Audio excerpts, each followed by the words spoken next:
कि मर्द अपनी ज़ौजा से हमबिस्तरी करके उसके राज दोस्तों के सामने फाश कर रहा होता है, मैंने ऐसे किया, मैंने ऐसे किया। लड़कियां बता रही होती हैं अपनी फ्रेंड्स को कि मेरे शौहर ने मेरे साथ ऐसे किया। ये बहुत लानती अमल है। आप गंदगी है।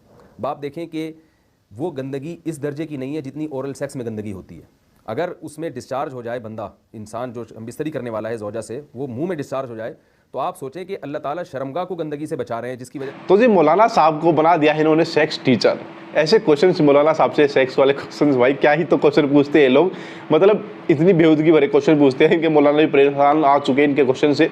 तो जान लेते हैं कि उन्होंने सेक्स के ऊपर भाई क्या राय दी है। क्या सवाल पूछा इन्होंने, हमबिस्तरी का शरई तरीका। मोहम्मद रफ़ी साहब पूछ रहे हैं, मैं बता नहीं रहा कहाँ से हैं ताकि ऐसा ना हो उनके घर वाले क्या। मेरी अनकरीब शादी होने वाली है, लेकिन मुझे ज़ौजा से क़ुर्बत का सुन्नत तरीका बता दें। ये सवाल हया के ख़िलाफ़ है और मैं हया के ख़िलाफ़ सवालात ना पढ़ता हूँ ना उसके जवाब देता हूँ। लेकिन चूँकि ये सवाल बहुत ज़्यादा लोग पूछते हैं तो मैंने हिम्मत करके आज ये पढ़ लिया है और इसमें लोग गलत गाइड भी कर रहे हैं, तो इसलिए मैं इसका जवाब दे रहा हूँ कि इस्लाम में कोई ख़ास तरीक़ा नहीं है इसका। इस पर फ़ालतू किताबें लोगों ने लिखी हुई हैं, पता नहीं क्या क्या, वो ऐसे ही लोगों की आ रहा है। तो ये चीज़ नेचुरल है। जैसे कोई पूछे खाना खाने का तरीका क्या है, तो भाई मुंह में निवाला डाल के चबाओ, निगल लो, खुद ब खुद फितरत सिखाती है इंसान को। तो ऐसी ज़ौजा के करीब फितरत खुद सिखा देती है। हाँ, शरीयत ने जिस तरीक़े को हराम करार दिया है वो सबको मालूम है कि जो है वो अल्लाह ताला ने जो बदकार लोग जिस तरह से करते हैं, जो लड़कों से बदफेली करने वाले लोग हैं, वो तरीक़ा हराम है। तो बाकी अल्लाह ताला ने मियाँ बीवी का मामला रखा है, एक दूसरे का लिबास है, तो कमरे की बातें हैं वो जैसे चाहें मुनासिब समझें, वो उनका अपना ज़ाती अमल है, इसका कोई ख़ास तरीक़ा नहीं है। और ये नेचर इंसान को ख़ुद सिखाती है, ना ये तरीक़े ना किसी से सीखने की ज़रूरत है। बाज़ लोग तो हद दर्जे की बेशर्मी करते हैं, वो शादी से पहले जो है वो फ़ोहश फिल्में देखते हैं ताकि हमें तरीक़ा आ जाए। ये इंतहाई दर्जे की बेहूदगी है, इंतहाई दर्जे की एक लानती अमल है ये। तो ये कोई ख़ास तरीक़ा नहीं है। मियाँ बीवी एक दूसरे का लिबास हैं, वो जिस तरह से एक दूसरे को सेटिस्फाई कर सकते हैं वो कर लें ताकि उनकी तवज्जो किसी और तरफ ना जाए, वो हलाल की तस्कीन उनकी बंद कमरे के अंदर हो जाए। और ये बातें लोगों से शेयर भी नहीं करनी चाहिए। आज ये भी एक हरामकारी हो रही है, मैं बहुत सख्त अल्फाज इस्तेमाल कर रहा हूँ इसलिए कि ये, और मेरे पास कोई हल्का लफ्ज़ नहीं है। वो क्या होता है कि मर्द अपनी ज़ौजा से हमबिस्तरी करके उसके राज दोस्तों के सामने फाश कर रहा होता है, मैंने ऐसे किया, मैंने ऐसे किया। लड़कियां बता रही होती हैं अपनी फ्रेंड्स को कि मेरे शौहर ने मेरे साथ ऐसे किया। ये बहुत लानती अमल है। आप सल्लल्लाहु अलैहि वसल्लम ने फरमाया, जो औरत अपने शौहर के राज या शौहर बीवी के राज फाश करता है उस पर लानत है, हदीस का मफहूम है ये। तो ये बंद कमरे की मियाँ बीवी की बातें, जिस तरह से वो एक दूसरे को सेटिस्फाई कर सकते हैं वो करें, एक दूसरे के लिए वो हलाल हैं। और बस वो तरीक़ा जो लड़कों से बदफेली वाला तरीक़ा है, वो तरीक़ा इस्लाम में हराम है।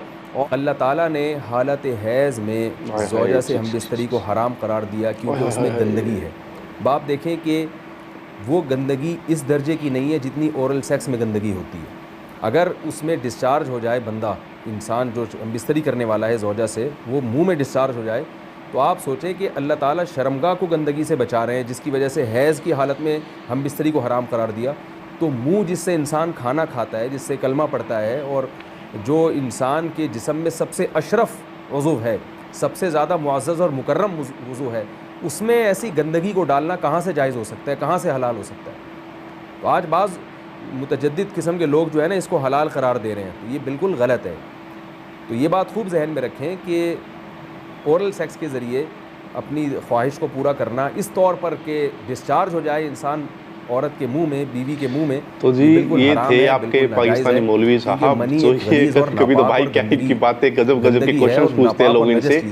भाई आपने पूरी वीडियो देखी है तो समझ भी गए होंगे आप। मैं ज़्यादा ऐसे शब्दों का प्रयोग नहीं करना चाहूँगा कि भाई कैसे कैसे क्वेश्चंस करते हैं लोग इनसे।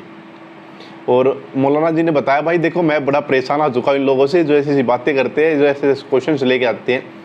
लेकिन लोग इस्लाम को इतना बदनाम कर दिया है, लोगों ने इतना बदनाम कर डाला है इस्लाम को, लोगों ने पता नहीं ये हुआ करता था या लोगों ने बदनाम कर दिया है कि एक छोटी छोटी चीज़ जो पूछते हैं मौलवी साहब से कि हम ऐसे मिलन वाली प्रक्रिया को कैसे करें, कौन से प्रोडक्ट हम यूज़ करें मिलन वाली प्रक्रिया में, समझ रहे हो।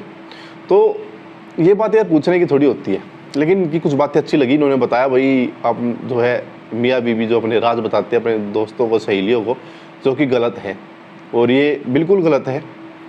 ऐसा तो सभी बोलते हैं भाई, सभी तो देखो नेचुरल सी बात है, गलत चीज़ें हैं, ठीक है। लेकिन भाई ये क्वेश्चन इनसे क्यों पूछते हैं यार, एक कॉमन सेंस वाली बात है। इन्होंने सही कहा कि भाई खाना कैसे खाए, खाना कैसे खाए, सभी का अपना तरीका हो सकता है भाई, कोई हाथ से खाता है, कोई हाथ से खाता है, कोई चम्मच से खाता है, कोई हाथ से खाता है, तो वो समझाना थोड़ी पड़ता है। जैसे कंफर्टेबल आपको होता कर लेते हो, आप खा लेते हो, लेकिन इसमें क्या जरूरत पड़ी भाई आप लोगों को इतना डीप अध्ययन करने की कि आप छोटी छोटी बातें इनसे पूछ के कर रहे हो। तो मौलाना जी ने भी बात बता दी भाई, बाकी गजब के लोग हैं भाई, ये गजब का टैलेंट है इनके अंदर, क्या क्या क्वेश्चन पूछते रहते हैं। आपको वीडियो कैसी लगी और इनके क्वेश्चंस कैसे लगे भाई, क्या है ये लोग, इनके बारे में दो राय कमेंट बॉक्स में ज़रूर बताना। मैं मिलूंगा अगली वीडियो में, तब तक के लिए बाय बाय, जय